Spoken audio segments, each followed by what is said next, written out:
Well, Igor is spectacular, and the last game we got out rebounded and didn't do the things that we had talked about, and I thought we played hard the last game that we played against Norfolk State, but we didn't play hard on the offensive glass, wasn't making the effort to get there, and that's got to be a part of who we are, obviously, and it's hard, but I thought his effort and what he did, we knew that he was a really good defensive rebounder coming here, but the fact that he's done so much on the offensive boards and did a lot today. He did a lot of good things out there, but just proud of our team effort.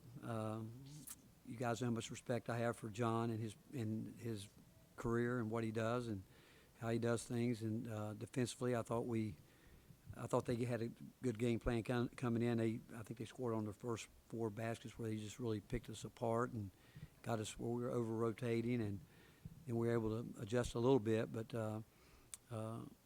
just a good, hard fought game, and just proud of the effort from everyone that played on our side and went in. I thought really tried to do the right things for us.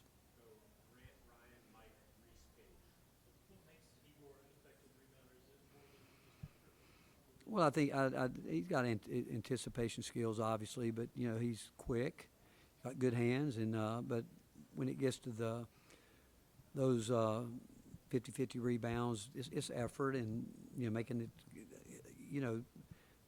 Coach Polinsky showed after the game the other day. He showed a football clip of a running back that got hit and talked about yardage after contact, and that's what offensive rebounding is. You're going to get hit.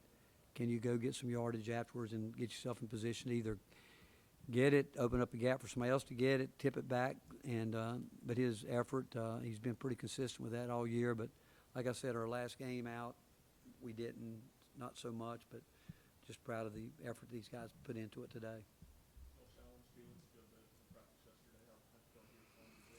I thought he was good. I thought he got back to bringing the physicality that we need, not necessarily – I thought he set some good screens too, obviously, but away from the ball, what we need done with our transition game and his screening, and he was really trying to be physical. I told him when I took him out, I think the last time I took him out, and said, if you want to play more minutes, you're going to have to figure out how to guard a ball screen without fouling and use your quickness, your skill, your physicality, because I said we need you out there, but I do think that he had the right mindset. Now, the more he keeps doing it, the better he's going to get with it, but if you know Felix like we do, he wants to be good. He wants to be challenged, and yesterday, you guys were there, you saw it, and I was glad the way he responded. Seeing Chaz do similar things to what he did today, but for a guy like him coming into this conference, what does it do when the first game looks like today? Well, one, I think it's a compliment to his teammates, and I think he would say the same thing. And the fact that they're looking for each other, know where to look for each other. I thought Jemiah Mayshak, again, still coming off that injury with his hand. I thought a perfect example is when he drove the ball, had a chance to shoot it a couple times, but kept looking for the right guy. And he found Chaz a couple times, Z in transition, Jordan. They're looking for that, but where he can get so much better, and I thought we left him stranded today because out there where he was dribble, and that's not all his fault. We just left him out there on an island too much, and but the fact that, again, I've said it from day one, he's an incredible human being that wants to be coached, and you guys are here. I'm on him and going to stay on him, but he's shown nothing but great respect, great humility, and the fact that when you're like that, I think your teammates, they want to see you do well, and there's not one selfish thing about him. And matter of fact, they would tell you if you're not getting by people, it's because you're turning down shots. They want him to shoot it, and he's got a quick trigger, as we know, which it's quick, but he knows that we expect more from him, and I know he wants to do more, and he's learning, again, just like all these new guys defensively. We had a few breakdowns, and when not all of them, but some of them are with the new guys, that's where we've got to continue to get better with, Igor. Like we left Boogie flying wide open one time, and we're fortunate he missed a shot. We had a couple of those, but that's where we can get better.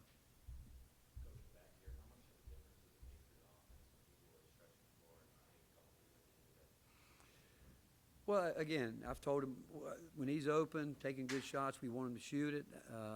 If people look at his numbers and say, I mean, Igor can shoot the ball, there's no doubt. But I've told him, and I've made sure our staff has echoed the same thing. He's so much more than the guy that can shoot the ball. I mean, his rebounding, I don't think anyone would have looked at him prior to this, the way he could impact games without making shots. And I'm a firm believer with guys like that, if they get lost in the game doing the dirty work, the rebounding, the screening, they're the guys who are going to get the great looks at the basket. And he still had a couple times a day where I think maybe played his most minutes today, and I thought he was a little fatigued, but where he can screen more and get away. He's going to open up opportunities for himself that way. But he's competitive, he's tough, and again, I think his best days are ahead of him. How fair is that when teams get ready to play your team, they need to be ready to fight? What is it a testament to that you have a team that plays with so much effort? I think it goes to our players, and I think the good Lord that we've got a group of guys that are very unselfish, a group of guys that we're extremely transparent with, and I don't think they're afraid to be told the truth. I think they're locked into each other. But I think all the credit goes to, if I could bottle the DNA of Zakai and Jemai and even Igor, all of them, believe me, it's fun. If you could give that, and that's part of what those guys have done, how they're helping these guys that come in every year how to do that. And it's, I mean, sometimes I think about Zakai. I don't know why I actually woke up the other morning and thought about Z being a senior. I'm like, man, it's going to be a different deal without that guy. And everybody looks at his stat sheet. The thing that doesn't show up on that stat sheet is what he does 94 feet defensively for 30. If it had to be 40, he'd go 40.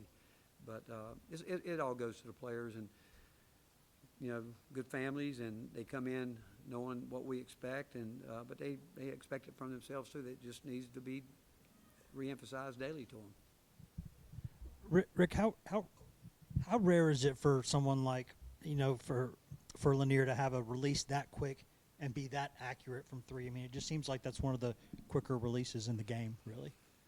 Well, it's one of the quickest I've been around. I'll be honest with you. I mean, he does. I mean, and it's deep.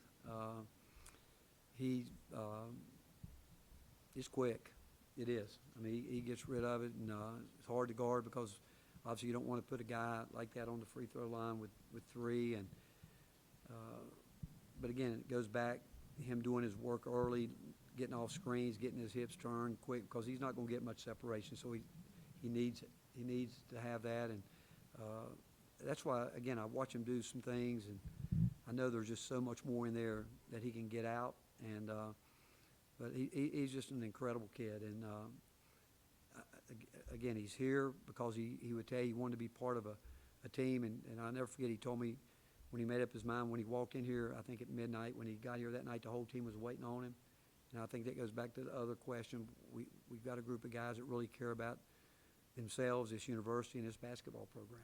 Last one will be the hands I've seen up, so we'll go Rob, David, Ben, Ryan, Reese, and that's it. Coach, you feel like that's a pretty good advertisement for what your team's about. You win a game by 25, you shoot 40% from the field. Kind of what the defense is about. Well, again, defense, and some of that's because we've had teams in the past that couldn't shoot 40% on when they were open, and so it was built on we're going to guard people and find a way to get enough points to win the game, and but it's just again, I just give a lot of credit to Shaq and Z for being here. Jordan certainly has improved to where he's at that level, and then we think that Felix is a rim protector. Igor, his pursuit, and we think D. Stone can become one of those kind of guys too. We really do. But Bishop is got that toughness about him. Just need to get him into games some more in situations, and I probably should have got him out there more today. He went in, and we talked to him about turnovers. I'm not sure that turnover was really his fault, but he was trying to do the right thing, and if anybody, that would have been my turnover because I wanted to get the ball into Felix. But we've got to, and we can, believe me, we can still get better. I don't think we're at quite the level we were a year ago defensively right now because we had some older guys had been here with us, but we've got older guys now that we've got to get them up to that before we're done at the end of the year.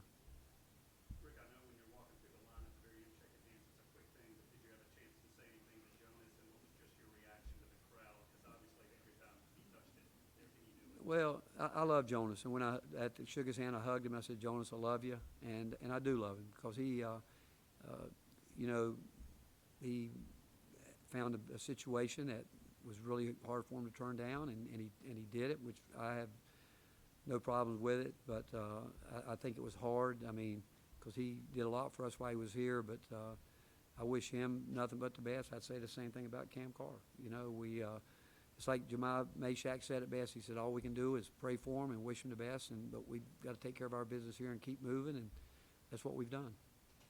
Rick, did want to ask you about Tate after he cramped up his shoulder, didn't play much.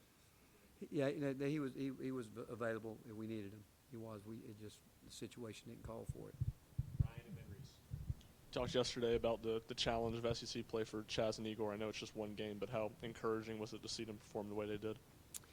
Again, we talk about it, and then now again, there's guys that it's just we have such a high expectations for both of those guys because they're older, they've been around, and are really, really, really terrific basketball players. But you're always pushing to get more and more, and what I'm thankful for is they're able to take that.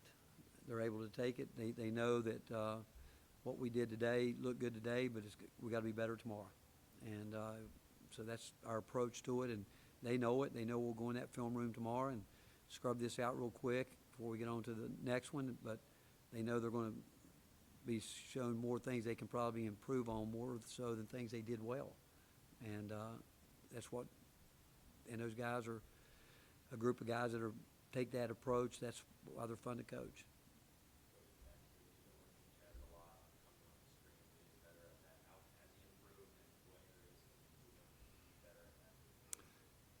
Well, again, setting up his cuts, not fighting it, you know, back cutting, moving, going from one area of the floor to the next if need be, and he's going downhill, but he's going to have to realize he's going to have to finish it all the way to the rim. But you go back and watch the play that Jordan Gainey made, that layup he made was a big-time layup. He got quicker the closer he got to the rim. Chaz and Igor both have a tendency to slow down right at the rim. Well, that's where you got to finish it, and that's an area that he can get better with. And the fact that he's making the effort to do it, I do think he's got to get a little more lean, a little more physicality when he gets down in there with his shoulders. But he wants to get better, but his movement without the ball has improved, and but he'll have to continue to improve because it's only going to get ratcheted up because I can assure you every team in this league where they are today is going to get better tomorrow. I mean, I've said forever, John Calipari does as good as anyone of his team improving from the beginning of the year to the end, and we've got to want people to say that about us. Thanks, Coach. All right, thank you guys.